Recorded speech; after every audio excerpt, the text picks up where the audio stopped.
If you put something out in the market and it repeatedly sells for that amount, then you just keep pushing the envelope, pushing the envelope, pushing the envelope until the market says, okay, you've capped out. That's the most I'm willing to pay.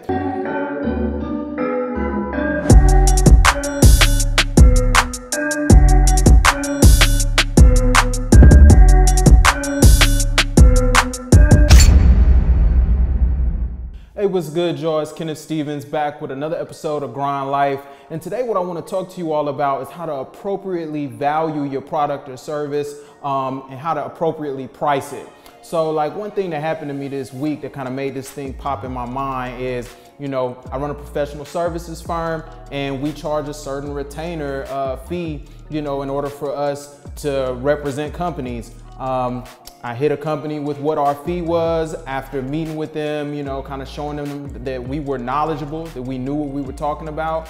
And, you know, they came back to me and said, hey, you know, we kind of like you guys, but we want to know if we can, you know, pay this much to start and then maybe, you know, look at doing something else later down the road. And, you know, I reviewed their file and everything, and I emailed them and I was like, I don't know why you think that number is appropriate. You know, I think I charged them 10 grand or 15 grand up front. And then they said, oh, well, can we start with 2,500? And I'm like, no, we can't start with 2,500 because my retainer is 10 grand, you know? So why is it that I did that? You know, what is it that lets me know that I can charge that much? And the quick answer is the market. You know, I look at it like, if you're selling any product or any service, the market is gonna tell you what you can sell it for. A lot of times people might romanticize what it is they're doing and overcharge. They might, you know, be feeling themselves, be real grandiose, thinking, oh no, this product that I'm selling is worth $150 a pop, or this service that I'm selling, you know, it's worth $500 or $800 an hour, and that's just not the case. The market doesn't allow it.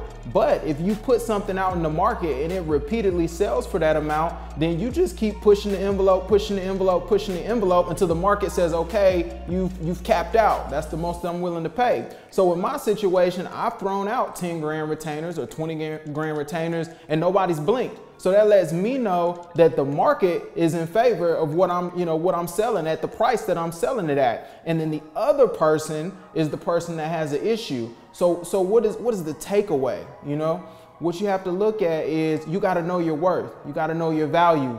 You know, there are some select situations where maybe you're trying to get your foot in the door with a really large client or a really large company, or maybe it's, you know, a manufacturing or distribution deal or something like that you're trying to get. And so maybe you do reduce the cost a little bit, but do not let anybody take advantage of you. Know what you're worth. I mean, if you're making a product and, you know, you think that product, you look at all the numbers, it should sell for $100. And you can't get the market to buy for $100, then you need to figure out how to make that product for less so that you can sell it for a price that the market commands. But if the market does say that product is for $100, then don't let somebody come in and talk you out your game or talk you out your price for no apparent reason. This is especially true in the minority community because people like to look for the hookup. Friends and family should be supporting your business at full price. They shouldn't be coming to you asking you for a discount. It is almost impossible to grow your business at the rate that it needs to grow in the beginning when people are starving it from you giving them discounts and looking out for them. It's funny, people go to Burger King, they go to Wendy's, they don't ask them for a discount, but they come to your new restaurant and they want 10 or 15% off or want the meal free because you're the homie. It doesn't work that way. Those people are toxic. Know your value so that you can grow your business. Another thing that I want to talk to you all about that's kind of related because it'll help you to be able to command a certain price in the market is how to brand yourself as an expert in your field, the importance of branding yourself as an expert in a particular field.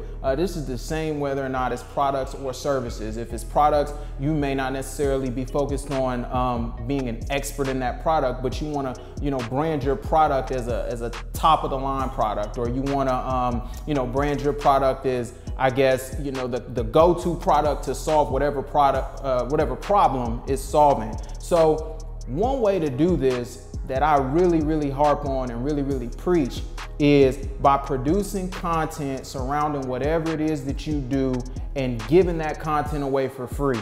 I can't stress the importance of this. For me, one of the things I do on a regular basis and how I've been able to build a booming construction practice is I make videos with free construction law information, and I put that information out on LinkedIn repeatedly. So I connect with people that are, interested in that industry, and then I put out free information and I just hit them with it, put it on the timeline. I don't spam them. I'm not sending it to their inboxes. I put that information out, and I'm making sure that the information that I put out is on point. And when people ask questions, I get in the comments and I'm responding to them. I'm answering their questions. When you do these kind of things, it kind of has a dual benefit. One, you're putting out information and people are seeing and saying, man, this guy or this girl really knows what she's talking about. The other piece of it is, even if you're not an expert, while doing these videos and all this research, you become an expert because you're learning the whole time you're doing it. So, it's really, really beneficial to do this and put out that content. Another thing that you should do is make sure that you're getting every opportunity to showcase your expertise. So that means every speaking engagement, every time you can get in front of a crowd. I don't care if the crowd is big or small, because you're probably in the beginning of your business. You want to stand in front of that crowd and you want to get on the soapbox. You want to show them that you know what you're talking about. You want to be able to field questions and respond, eloquently, so that people say, oh man, that person is really, really sharp. Doing that, recording that, and putting out content surrounding what you know will help take your business to the next level, because I guarantee you that the market price for an expert is much higher than the market price for some Joe Schmo that just says, this is what I make. Anyway, I hope that this is helpful. This is another episode of Grind Life. Y'all make sure that y'all subscribe. We're gonna drop another episode next week. And as always, y'all keep grinding.